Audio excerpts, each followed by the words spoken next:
It's warm here on Earth in 2022. Really, really warm. Not just because it's 60 degrees on a New England winter day.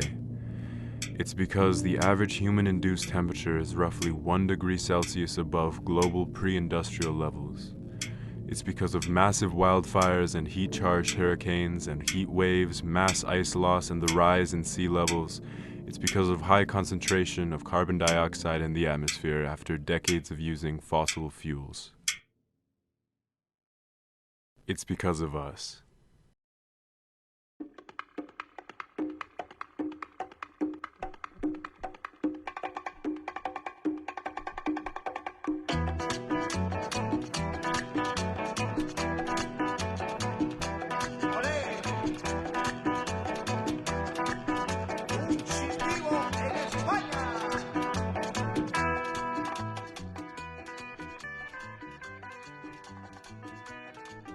Biomass, solar panels, hydropower.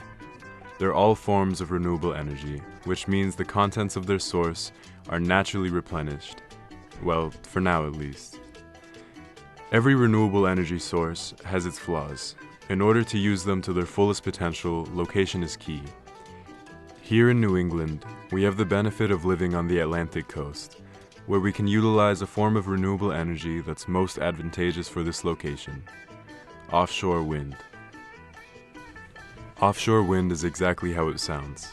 It's a group of 600-foot-tall wind turbines with the same engineering as onshore wind farms, supported by mooring lines with an electrical cable embedded in the ocean floor. Offshore wind has circulated many coastal communities as an objective, but there has only ever been one operating offshore wind farm in the United States, Block Island Wind in Rhode Island. There are huge benefits to having onshore wind farms, but offshore wind just makes the most sense for coastal locations like New England. So let's dive into some of what we know about offshore wind. 1. Offshore wind is a consistently reliable source of energy, as there is always wind, and turbines located further offshore, where winds are stronger, have an even greater efficiency than ones closer to land. 2. Wind turbines produce no harmful gas emissions. This helps preserve the health of our environment and the individuals who live near them. 3. New England offshore wind would reduce the number of carbon emissions by millions of metric tons. This is the equivalent of taking a few million cars off the road. 4. Realistically, offshore wind in New England is enough to power the region 10 times over, with the potential to become a $100 billion industry. 5. Finally, offshore wind farms can be manufactured in a way that monitors wildlife, their migration patterns, and their habits. This can help keep animals like birds and fish safe from impacts created by the construction of turbines. So, by now you're probably wondering why offshore wind hasn't taken over the coastal energy industry yet. And so were we. So we traveled to UMass Amherst to speak with Zara Dowling, a postdoctoral research fellow who works with the school's clean energy extension. Okay, yeah, so my name's Zara Dowling. I'm a research fellow here at UMass Clean Energy Extension. It's a wing of the university that does a lot of outreach and applied research work, and it's been around since the 1880s on the agricultural side, so doing a lot of work with farmers and kind of field trials and that kind of thing. But this program is new. It got started in 2017, or kind of got really going in 2017, and we focus on renewable energy and energy efficiency.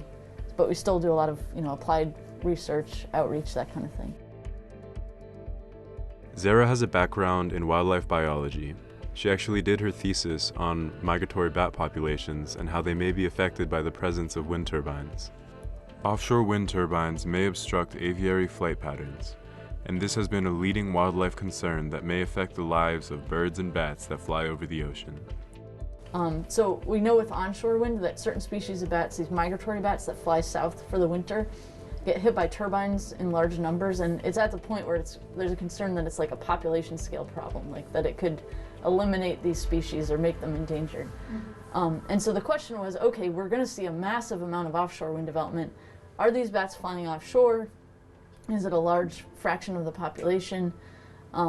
and like, could this be also a potential issue for these bats? Because the assumption was just sort of like, well, you know, bats don't go, why would they go offshore? Yeah. So one of the things that I did, which was really fun, was put radio tags on migratory bats. And the crazy thing about these bats is because of where they occur in the summer and winter, people assume that they were migratory, but before they had these tags, they never actually were able to track that migration. I mean, these bats are flying like, you know, hundreds of thousands of miles. But they have these new this sort of network of radio towers that people have been setting up along the coast to track migratory birds. And so you can put a radio tag on a bat, and every time it flies past one of these towers, the little ping from the radio will be picked up. And so that was pretty amazing, was to see these, actually see, oh, the bat was here, and then a few nights later it was, you know, 300 miles away or something like that, which is pretty amazing. Yeah, that's great.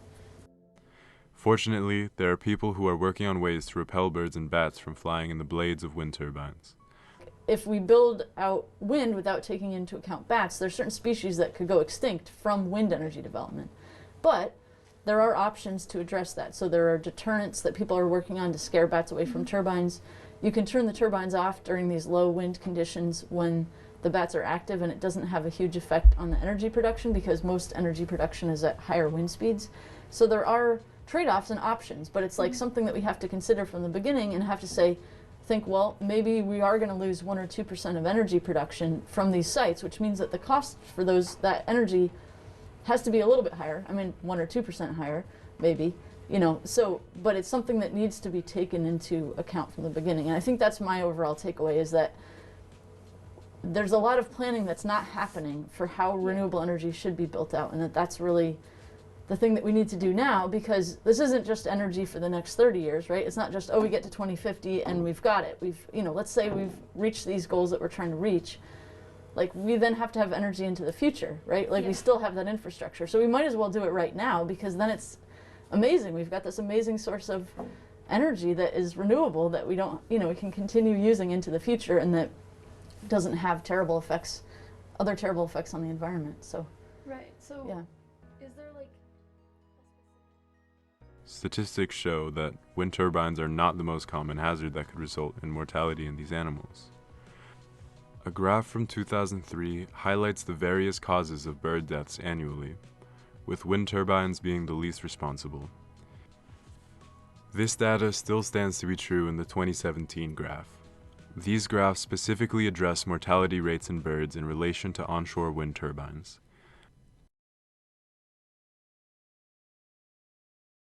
Another issue lies within marine life. Collision still remains to be a leading concern for marine mammals, but this list of concerns is broadened as habitat displacement, exposure to electromagnetic fields, and underwater noise come into play. Fishermen express their resistance to support offshore wind turbines as they believe it will affect their industry. However, underwater life is proven to be able to adapt to the installations of these turbines. There's this amazing camera, an underwater camera, that is looking at the pillars of the foundations on the Block Island offshore wind farm. And you can see how the jacket of that monopile is covered in now many inches of barnacles and other sea life, and you see fish coming. I mean, you basically have a vertical reef. That was Elizabeth Turnbull Henry, the president of the Environmental League of Massachusetts. Here in Boston, she explained to us the benefit of the artificial reefs that are created when offshore wind turbines are installed. And it's a great place for recreational anglers to come. You see people like taking picnics and day trips and little fishing boats to go out and fishing with their families. So there's kind of a neat upside there. When we think of the environmental concerns surrounding offshore wind farms, we often think about birds and waterfowl, whales and fish. But offshore wind's impact on ancestral lands commonly goes unacknowledged. The engineering of wind turbines on the ocean floor can unpan the cultural heritage sacred to tribes native to the area. This is an issue we must consider when planning wind farm development, and one that came up in Martha's Vineyard. To learn more about this, we spoke to Max Dilfey of UMass Amherst. Some of the tribes that have a kind of native heritage on the coast of Massachusetts, if you think about if you go back 4,000 years or so, the sea level was a lot lower. There was a lot more ice in the Arctic and a lot more ice in the Antarctic, and so the sea level was lower, and so you have extra, several miles of shoreline that are now underwater. Those are all ancestral ground, and very, very important ancestral ground for some of these tribes. Through, word of mouth, they've transferred their history down through generations, and those areas matter quite a bit to them. They also have rituals, like they greet an unobstructed view of the sun over the horizon at certain times out of the year as a sign of respect. So those traditions are hard to do when you have a giant wind turbine on your ancestral land, right in your view of your sun ritual. And so it doesn't work that way. You can't get those two to coexist. So you have to build in a way that's respectful of those traditions, building in different places that are further away from the shore so that you can't see them. Moving away from the environmental apprehensions of offshore wind farms, the economic aspect of installing these turbines is another really significant worry. Many individuals struggle to support installations of offshore wind because the expenses just aren't practical. It's no secret that offshore wind isn't cheap. In fact, it's one of the most expensive forms of renewable energy. But the profits from wind energy are remarkable. Jonathan Lesser, a Junt Fellow at Manhattan Institute, explains in a detailed report that offshore wind could increase economic output by 12 billion to 25 billion by 2030. While all of these concerns are justifiable and important to recognize, they are capable of being accommodated to and compromised. Yes, every form of renewable energy has its obstacles, but the advantages tend to outweigh the disadvantages. A bold new bet authorized by the Biden administration announced to expand the use of offshore wind. This bet would generate 30 gigawatts by 2030, enough to power over 10 million homes and help reduce 78 million metric tons of CO2 emissions. The expansion of the industry would create more than 600,000 jobs in the US alone. And luckily, the United States has laws that kind of protect some of our national interests by keeping American workforces necessary to big projects like this. So there's one rule called the Jones Act that says you have to use a US ship to install these things, and it has to be crewed by US citizens. So all these European companies need to hire tons and tons of Americans to get this job done. And that means that the workforce is exploding. It's growing so fast. Climate change is because of us. But what we did in the past does not have to determine what we do right now. Differing perspectives can feel like a hurdle in the process of installing offshore wind turbines or any other form of renewable energy, but it's possible to problem solve and find a common ground. I want everybody to have a chance to be heard. Obviously, at some point, you might need to make compromises for one group or another, but at least everybody having a voice at the table and making sure that those people feel heard, I think is really important. Offshore wind is one of our best options for achieving an improved quality of life with a chance to prosper. But the steel in our water won't save us alone.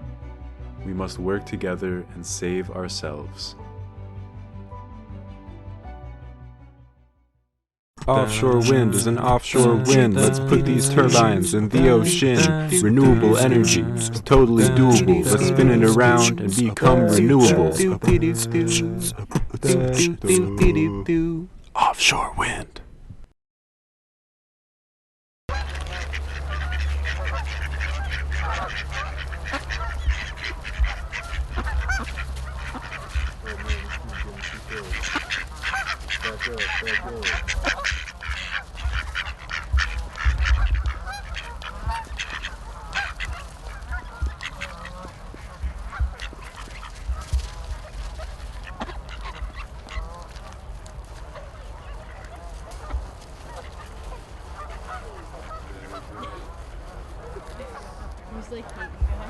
Sorry, I think I scared them. Oh no.